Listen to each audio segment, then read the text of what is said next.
The Butcher Blade That Pierces All Realms, Season 2. Nang ilunsad ni Shu Ling ang kanyang huling desperadong pag-atake, isang nagngangalit na sigaw ang sumabog mula sa kanyang lalamunan patungo kay Ye Chuan. Ikaw ang dahilan kung bakit ako napunta sa ganitong kalagayan! Kasabay ng kanyang galit na boses, sumambulat ng isang napakalaking nakapanghihilakbok na anyong dragon na gawa sa purong yelo, ang Frost Dragon. Umungal ito ng malakas, naglalabas ng nakamamatay na lamig na parang libu-libong karayom ng nagyeyelong hangin, habang mabilis itong dumiretso patungo kay Ye Chuan upang durugin at lamunin siya sa isang saglit. Napansin ito ni Gurulo ng Skybolt Academy. Bigla siyang napatayo mula sa kinauupuan, mukhay na mutla sa gulat at pagkabahala. Alam niyang lubos ang bigat at halaga ng teknik na yon. Ang pagtawag sa Frost Dragon ay may matinding kapalit. Pinsala sa katawan, pagod sa kaluluwa, at posibleng permanente na sugat kay Shu Ling Shen. Gayunpaman, sa gitna ng nagbabadyang panganib, nanatiling kalmado at malamig ang ekspresyon ni Ye Chuan. Bago pa man siya tuluyang maabot ng dambuhalang yelo, mabilis siyang gumalaw, tumalon ng mataas at elegante upang iwasan ang unang brutal na pagsalubong nito. Subalit ang dragon ay hindi ordinaryong nilalang, tila may sariling malay ito. Sa isang iglap, nagbago ito ng direksyon at hinabol siya sa ere ng may nakamamatay na bilis. Bumukas ang malalaking panga ng Frost Dragon, handa ng lumunok kay Ye Chuan ng buo. Habang pinipilit niyang kontrolin ang umaapaw na enerhiya, mahigpit na nagkakagat ang mga ngipin ni Shu Ling hanggang sa tumulo na ang mainit na dugo mula sa kanyang ilong. Nanginginig na ang kanyang mga kamay, halos hindi na makontrol ang sagadsaring lakas na kanyang pinapalabas. Sa kanyang isipan, tahimik siyang humihingi ng paumanhi kay Gurulo sa paggamit ng delikadong teknik na ito. Ngunit para sa kanya, kailangan niyang manalo sa anumang paraan, kahit pa ikamatay niya. Sa kritikal na sandaling iyon, bago pa man maisara ng tuluyan ang mga panga ng Frost Dragon, mabilis na binunot ni Ye Chuan ang kanyang sandata mula sa baywang. Ang matalas na kilos na iyon ay hindi nakaligtas sa mapanuring mata ni Gurulo na agad na pagtanto. Seryoso na talaga ang binata at handang maglunsad na isang mapanganib na counter-attack. Sa hanay naman ng mga opisyal, hindi mapakali si Principal Zhu. Labis ang kanyang pag-aalala. Ang galaw ni Shu Ling ay maaaring nagresulta sa agarang kamatayan ni Ye Chuan. Subalit sa isang madilim na sulok ng kanyang isipan, sumagi rin ang nakakalosong na kaisipan. Kung mamamatay ang bata, hindi na niya kailangang tuparin ang malaking gantimpalang ipinangako niya rito. Muling sumugod ang Frost Dragon para sa ikalawang, mas mabangis na pag-atake. Dito na nag-ipon si Ye Chuan ng isang madilim, misteryosong enerhiya na bumalot sa kanyang buong katawan tulad ng itim na usok. Mahigpit niyang hinawakan ang kanyang espada. Sa isang malalim, malamig na tinig na parang galing sa libingan, binigkas niya, Nether Shadow Swipe. Sa isang mabilis at halos hindi makitang galaw, naiwasan niya ang pag-atake ng dragon. Sinundan nito ng sunod-sunod malulupit na pagwawasiway ng kanyang talim. Bawat hiwa ay tumatamang eksakto sa iba't ibang bahagi ng katawan ng nagyeyelong nilalang: paa, pakpak, leeg, dibdib. Sa loob lamang ng ilang segundo, ang dambuhalang Frost Dragon ay nagkandapiraso, nabasag na parang salamin na binato sa bato at bumagsak sa lupa bilang mga nagnininning na piraso ng yelo. Sumigaw si Shu Ling Shen habang nakatingin sa mga nagkalat na yelo sa paligid niya. Hindi niya matanggap, hindi makapaniwala na ang kanyang pinakamalakas na alas ay nawasak ng kasing daling iyon. Bago pa man siya makabawi sa matinding pagkagulat, lumakad palapit si Ye Chuan. Tinapakan niya ang mga natirang piraso ng yelo, dinurog ito sa ilalim ng kanyang paa na parang walang halaga. Sa isang payak na panunuyang tinig na puno ng pang-aasar, sinabi niya, "Pakitang tao lang pala yan, akala ko pa naman may mas mahahanga ang kapangkaya mong gawin." Dahil sa mga salitang iyon, lalong nag-init ang ulo ni Shu Ling Shen. Sumigaw siya sa matinding galit at pilit na inikusila si Ye Chuan ng pandaraya. Hindi niya matanggap ang pagkatalo. Sa sandaling binigkas niya ang salitang mandaraya, biglang nagbago ang aura ni Ye Chuan.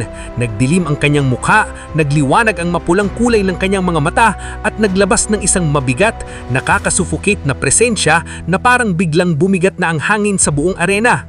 Malamig niyang diniklara, "Tapos na ang laban. Talo ka na, Shu Ling." Ngulit matigas ang ulo ni Shuling, muli siyang sumigaw at pilit na itinaas ang kanyang sandata. Naniniwalang may pagkakataon pa siyang manalo. Subalit bago pa man siya makagawa ng kahit anong galaw, malakas na kabinging sampal ang tumama sa kanyang pisngi kay Ye Chuan. Sa tindi ng puwersa, halos mapasuka siya ng dugo. Habang hinahawakan ng namamagang pisngi, muli siyang sinampal. Mas malakas pa at paulit-ulit na idinidiin ni Ye Chuan, tapos na ang laban! Sa mga sandaling iyon, napagtanto ni Gurulo na ang esenang kanilang nasasaksihan ay tila napakadali kay Ye Chuan, para lang itong inaapi ang isang mas mahinang nilalang. Itinaas ni Ye Chuan ang kanyang sandata at itinapat ang matalas na dulo nito sa leeg ni Shuling. Nanginginig na sa takot ang binata habang namamaga ang magkabilang pisngi. Malamig na nagbalaa si Ye Chuan. Kung muli mo akong hahamunin, hindi na to bahagi ng paligsahan. Duelo na to. Buhay at kamatayan. Sa sobrang sindak na paatras si Shuling at sa wakas ay napasigaw, "Sumusuko na ako!" Ipinahayag ng referee ang opisyal na desisyon. Ang nanalo sa final round, si Ye Chuan ng Ching-Cheng High School. Umalngaw-ngaw ang malakas na hiyawan sa buong arena. Maraming hindi makapaniwala. Ang naging kampyon ay isang tila hamak na tagakatay ng baboy. May mga bulong-bulong sa madlak. May nagsabing mukhang seryoso talaga si Ye Chuan kanina sa balak na putulin ang leeg ni Shuling. Naalala rin nila ang nakaraan ng dalawa at nagtanong, hindi ba sila magkasindikan noon? Sumagot ang isa, siguro naging puot na talaga ang dating pag-ibig. Sa hanay na mahurado, biglang lumingon si Guru Chin kay Guru Lu na may matalim na tingin at tanong na puno ng pag-aalinlangan. Hindi ba tayo nagkamali sa naunang paghuhusga natin? Malinaw na may mas malakas pang talento sa Ching-Cheng High School. Bakit si Shuling Shan pa ang pinili natin noon? Malamig at walang emosyon na sumagot si Guru Lu habang ibinabalik ang tanong ng may bahagyang pang-aasar sa boses. At ngayon, balak ba ninyong kunin si Ye Chuan? Isang guro na may mahabang buting buhok na tila simbolo ng kanyang katandaan at karunungan biglang sumingit sa usapan. Matigas niyang sinabi, "Kung pang-combat lang ang propesyon ni Ye Chuan, agad akong mag-aalok ng slot para sa kanya. Pero alam nating lahat, hindi ganoon ang sitwasyon niya." Ngumiti si Guru Chin ng mapanuyang paraan, ngunit may halong pagmamalaki sa kanyang akademya. "Kung ayaw ng iba kay Ye Chuan, aayaw na rin ako, kahit na hinahangaan ko ang kakayahan nito. Ayaw kong mantsahan ang reputasyon ng Xinwu Academy dahil lang sa isang tagakatay ng baboy." Idinagdag pa ni Guru Lu ng may malamig na galit na bumabalot sa kanyang tinig. "Dahil sa pagpapahiya ni Ye Chuan sa aking estudyante, opisyal na may malalim na alitan sa pagitan natin." Mula sa ibaba ng entablado, nagbigay ng mabilis na senya si Guru Lu sa isa pa niyang estudyante. Sa isang iglap, isang matangkad na binata ang tumalon ng elegante sa gitna ng arena. Lumapit ito sa nangihinang si Shuling Shen na halos hindi na makatayo sa sobrang pagod at hiya. Inabot niya ang kanyang kamay ng may mahinahong ngiti at sinabi, "Karaniwan lang ang manalo at matalo. Huwag mo nang dibdibin ng ganito." Tinanggap ni Shuling ang tulong nito ng dahan-dahan. Habang tinutulungan siyang tumayo, nagpakilala ang binata. "Ako si Linu, second year sa Skyvolt Academy. Magiging senior mo balang araw." Halos hindi makatingin si Shuling sa paligid dahil sa matinding hiya na sumasakop sa kanyang mukha. Umiiyak na bulong, "Hindi ko matatanggap ang ginawang paglalapastangan ni Ye Chuan. Ginawa niyang puot ang dati nating magandang nakaraan at naglakas loob pa siyang sampalin ako sa harap ng buong madla." Bahagyan lumingon si Linu patungo kay Ye Chuan, mga matay matatalim na parang talim ng espada, puno ng pangako ng paghihinggali.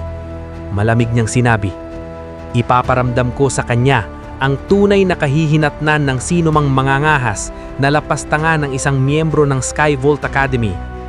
Tinanong niya ang referee ng may kontroladong boses, "Tapos na ba ang opisyal na laban?" Nang kumpirmahin ng referee na tapos na nga ito, biglang ngumiti si Linu ng makahulugan, ngiti na puno ng panganib at hindi maitagong galit. "Kung ganon, may personal tayong dapat ayusin." Dahan-dahan siyang humarap kay Ye Chuan. Habang tumataas muli ang tensyon sa buong arena, parang biglang nag-init ang hangin at tila may isa pang mas matindi, mas personal at mas mapanganib na laban na malapit ng sumabog. Humarap si Linu kay Ye-chan, matay puno niyang pang-aalipusta at galit. Malamig niyang sinabi, "Kahit nanalo ka sa laban na yan, isa ka pa ring walang kwentang tagakatay ng baboy. Walang patutunguhan, walang kinabukasan." Kalmado at walang emosyon na nagtanong si Ye-chan, "Saang sulok ng mundo nang galing niyang mukha mong parang baboy?" Napataas ang kilay ni Linu sa galit. "Ano? Ikaw pa ang may ganang tawagin akong mukhang baboy?" Sumigaw siya. "Kung ganon, huwag mo akong sisihin kapag tinuruan kita ng leksyon na hindi mo malilimutan." Napangisi si Shuling mula sa likuran, mukha'y puno ng pag-asa at pang-aasar. "Mukhang nakabangga ka na ng matigas ngayon, Ye-chan. Alam mo ba, nasa likod ko ang buong Skyvolt Academy. Babayaran nila lahat ng kahihiyang ipinataw mo sa akin." Nagtaas ng kilay si Ye-chan. "Ah, kaya ganun. Ibig sabihin gusto mo akong labanan. Isang laban, isa laban isa." Biglang natawanan ng malakas si Linu, ngunit walang katatawanan sa tawa niya. Puno ito ng pang-uuyam at nakamamatay na hangarin. "Ikaw pa ba talaga ang may karapatang magsalita ng ganyan sa harap ko? Maling-mali ka, Ye-chan. Hindi ito duelo. Isa itong panig na laban. Isang pagmasakro." Sa kanyang nakakatakot na ngiti at lumalakas na presensya na parang maitim na unos na papalapit, bigla siyang tumalon at tumakbo patungo kay Ye-chan nang may nakamamatay na bilis, mukhang handa ng durugin ang kaharap. Habang papalapit, iniisip ni Linu, "Tuturuan ko tong hamak na tagakatay ng leksyon. Ipaparamdam ko sa kanya kung gaano kaliit ang kinabukasan niya pagkatapos nito at kung gaano kalakas ang Skyvolt Academy." Ngunit bago pa man siya makalapit ng husto, bigla na lang 3 figura ang humarang sa daan niya. Ang isa sa kanila, si Uncle Ju, ay sumalag sa malakas niyang suntok ng walang kahirap-hirap. Malamig at matatag na pinagsabihan niya si Linu. Panalo at talo, karaniwan niyan sa laban. Natalo si Shuling, hindi niya matanggap. Ngayon ay pumapasok ka para rito. Medyo nakakahiya yan, di ba? Nagulat si Linu nang mapagtanto niyang ang mga humaharang sa kanya ay mula sa Sia family. Napalingon si Ye-chan kay Uncle Ju. "Uncle, hindi ba dinala ninyo si Sianen para gamutin?" Ngumiti si Uncle Ju nang mahinahon. "Huwag kang mag-alala, maayos na si Nanan. Nag-aalala lang siya kaya pinapahintulutan niya kaming bantayan ka." Gulat na napatanong si Linu, "Ano bang kinalaman ninyo sa pagtuturo ko ng leksyon kay Ye-chan na yan?" Biglang sumigaw si Uncle Ju sa galit. "Siyempre meron. Isang araw ay iniligtas ni Ye-chan ang buhay ng aming miss. Ang pag-atake mo rito ay katumbas ng pagdedeklara ng digmaan sa buong Sia family." Bigla nang namutla si Principal Ju sa narinig niya. May koneksyon pala si Ye-chan sa Sia family? Mula sa itaas ng entablado, bigla namang tumalon si Teacher Ling-ya, senior instructor ng Skyvolt Academy, papunta sa gitna. Paglapag niya, agad niyang itinuro si Uncle Ju at inakusahan. "Matandang Ju ng Sia family, inaapi niyo ba ang estudyante ng aming akademya? Ibig bang sabihin nito ay wala kayong respeto sa Skyvolt Academy?" Napakunot noo si Uncle Ju sa isip niya. Ito si Teacher Luginya, King Sealed Realm expert. May impluensya ang Sia family dito kumpara sa Skyvolt Academy na humuhubog ng mga nangungunang tigre sa mundong ito, bahagya pa rin silang mas mababa. Mukhang magiging magulo to. Nang mapansin ni Shuling na natigilan ang Sia family, bigla siyang tumawa ng malakas habang itinuturo sila. "Ano? Sinasabing makapangyarihan ng Sia family? Ipaabot ninyo sa miss ninyo ang sampal na ibinigay ni Ye-chan sa akin noon. Babayaran ko yun ng 10 beses balang araw." Namulan todo ang mga mata ni Uncle Ju. Naglabas siya ng madilim, mabigat na presensya na parang biglang nagdilim ang paligid. Malamig niyang sinabi, "Subukan mo lang hawakan ang aming miss kung may lakas ng loob ka." Nagbulbulang ang mga estudyanteng nanunood. Ano ba talaga to? Bakit nag-aagawan at nag-aaway ang mga higante dahil lang kay Ye-chan? May isa pang nagsabi, "Alis na tayo. Kapag naglaban yan, madadamay tayong mga mahihina." Humakbang pasulong si Teacher Luginya, naglalabas ng maliwanag na nagniningning na enerhiya na parang araw na sumisikat sa gitna ng arena. Kumikislap ang mga mata niya habang sinasabi, "Kapag pumasok sa Skyvolt Academy, naging estudyante ko na siya. Estudyante ni Teacher Luginya. Kung hindi ko man lang protektahan ang sarili kong estudyante, paano patitindig ang Skyvolt Academy sa mundong ito?" Bigla namang lumatag ng dalawang bagong figura sa harap nila, pumuwesto sa panig ni A-chan. Nakangiti si Miss Jiang nang nagsalita. Tignan natin kung sino ang maglalakas ng apihin ang miyembro ng Nine Heaven Alliance. Nagulat si A-chan nang makilala sila, si Uncle Chen at si Miss Jiang. Bakit kayo narito? Lumapit si Uncle Chen. Sumama si Miss Jiang dahil nag-aalala siya sa iyo. Habang naglalabas ng matinding mapulang presensya si Teacher Luginia, tanong niya, sumasali rin ba ang Nine Heaven Alliance sa galong ito? Buong kumpiyansa at may ngiti sa labi, sumagot si Miss Jiang. Sumali na si Ye-chen sa Nine Heaven Alliance, kaya wag mo na siyang pahirapan, Teacher Luginia. Lalong nagulat ang mga estudyante. Hindi posible! Sumali na si Ye-chen sa Nine Heaven Alliance? Napabulalhas pa si Principal Ju. Panaginip ba to? Bakas ng pagkainis sa mukha ni Shuling Shan, lalo nang naalala niya ang sinabi ni Principal Ju, isa sa graduating class nila ang walang tinanggap sa Nine Heaven. Paano nga ba tinanggap si Ye-chan? Ano ba talaga ang nangyayari? Unti-unting binawi ni Teacher Luginia ang kanyang matinding presensya. Nakangiti siyang nagsalita. Kalimutan na natin ang nangyari. Ang ama ni Miss Jiang at ako ay dating magkaibigan.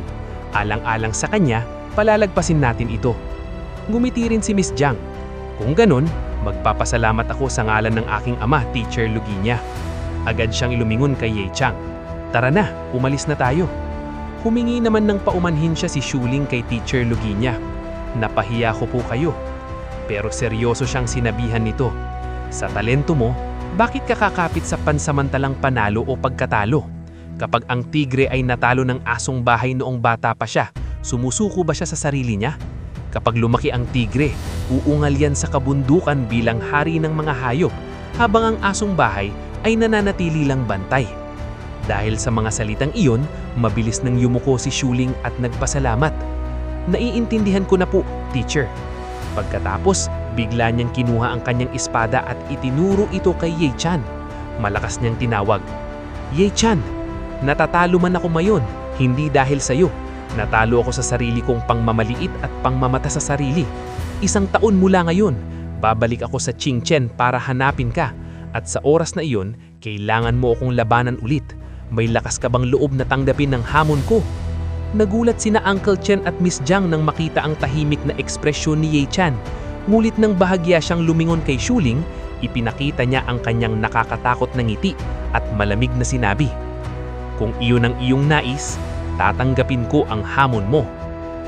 Sa labas ng arena, habang naglalakad papalayo sina Ye-chuan, Miss Jiang at Uncle Chen, bahagyang lumuwag ang dibdib ni Ye-chuan. Parang nabawasan ng bigat na nararamdaman niya mula sa tensyon sa loob. Pagkatapos ng lahat ng nangyari, agad siyang lumingon kay Miss Jiang at buong galang na yumuko ng bahagya. Salamat po Miss Jiang sa tulong ninyo kanina. Ngunit bago pa siya makapagpatuloy, bigla siyang tinanong ni Miss Jiang ng direkto at walang paligoy-ligoy. Ye-chuan, may gusto akong malaman. Talaga bang gusto mo pa rin yung babaeng yun? Si Shuling Shen? Sa halip na mag-alinlangan o isipin ng matagal, bigla siyang napangiti ng mapanlinlang at nakakatawang paraan. Wala akong interes sa mga baboy. Nagtaka si Miss Jiang na nanlalaki ang mga mata. Ano? Anong ibig mong sabihin? Mataba ba si Shuling Shen? Habang iniisip niya yon, bigla pang sumagi sa isip niya ang ibang posibilidad. Baka naman hindi niya type ang mga babaeng may kurbadang katawan. Dahil sa ideyang yun, bigla siyang napahawak sa kanyang baywang at naisip, siguro kailangan ko nang mag-diet. Samantala, sa isip naman ni Ye-chuan, wala na talaga siyang iniisip tungkol kay Shuling Shan. Ang nasa utak niya ay ang matinding aura na inilabas ni Teacher Luginia kanina sa arena. Ramdam niya, hindi yun ordinaryong presensya.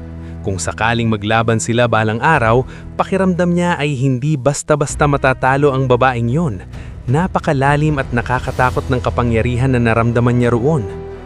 Naputol ang kanyang pag-iisip nang may tumawag mula sa likuran. Ye-chuan, hintay ka sandali! Nilingon nila ang pinanggalingan ng boses at nakita nila si Principal Zhao Ming na halos hingal na hingal, pawis na pawis habang nagmamadaling tumatakbo palapit sa kanila. Paglapit nito, agad niyang kinilala sina Miss Jiang at Uncle Chen, mga miyembro ng Nine Heaven Alliance. Pagkatapos ay inakbay niya si Yechuan ng mahigpit at tanong na tanong ng tunay. Totoo ba to? Sumali ka na sa Nine Heaven Alliance? Kailan pa to nangyari? Ngumiti si Yechuan. Ilang araw pa lang po. Biglang sumilay ang pinakamalapad na ngiti sa mukha ni Principal Zhao Ming. Parang nanalo siya sa malaking lottery. Alam ko na, matagal ko nang pinaniniwalaan yan. May malaking potensyal ka talaga, Yechuan. Hindi nagtagal ay inilabas niya ang isang maliit na kahon na mukhang matagal nang iniingatan. Habang hawak iyon, sinabi niya, "Ako si Zhao Ming.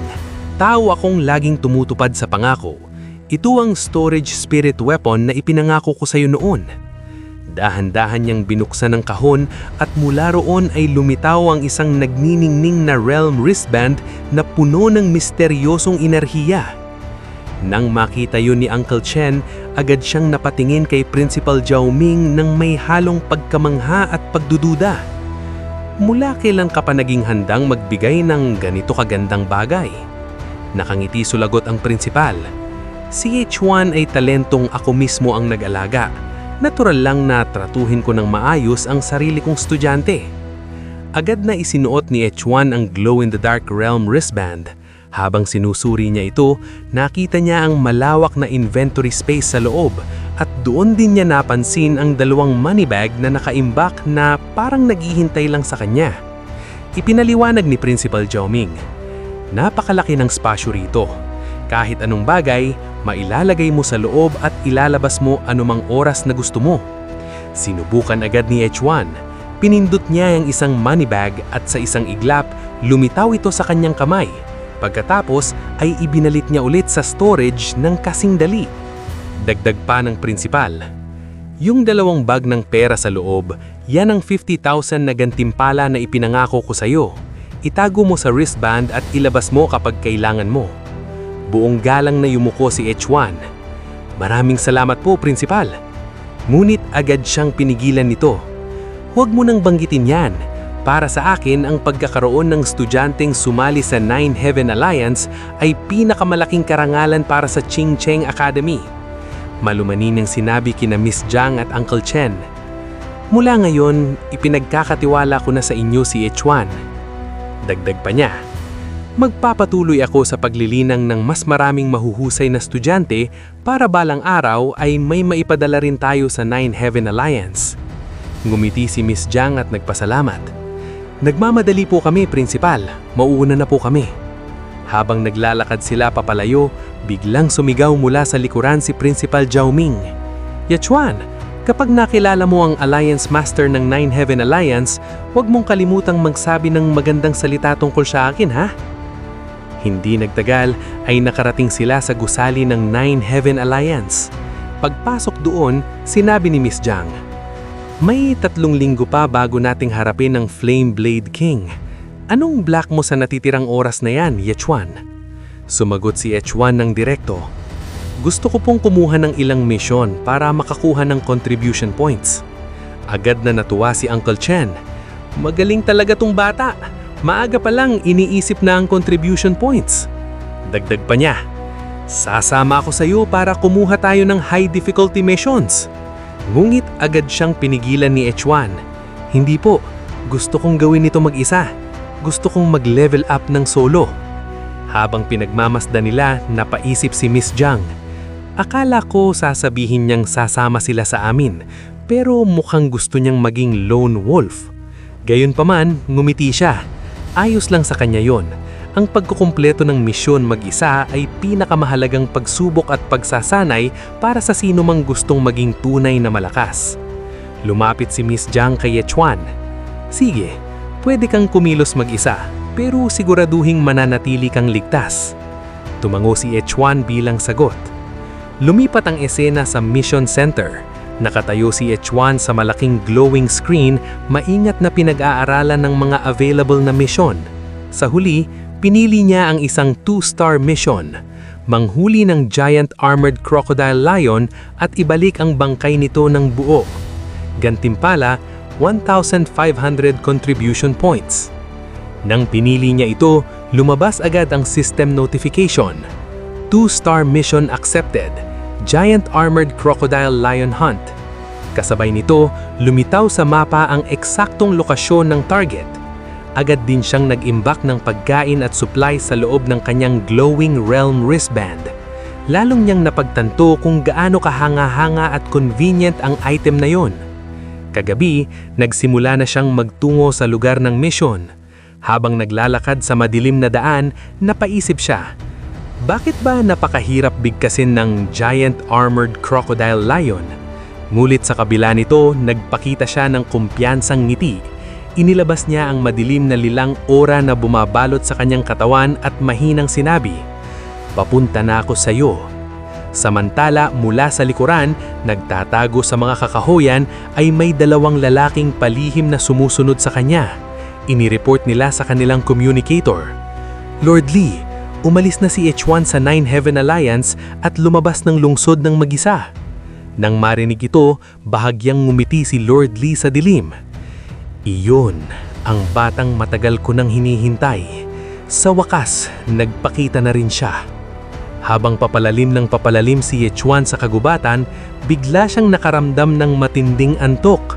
Humikab siya ng malakas. Maya-maya ay palingon siya nang marinig ang isang malakas, nakakabinging paghilig na parang motor. Hinanap niya ang pinanggagalingan ng ingay at nakita niya ang isang malaking goblin na mahimbing na tinutulog sa ilalim ng puno, bibig na kabuka, hilik na hilik. Napangiti si H1. Yun pala yung pinagmumulan ng ingay. Dahil doon, lalo pa siyang naantok.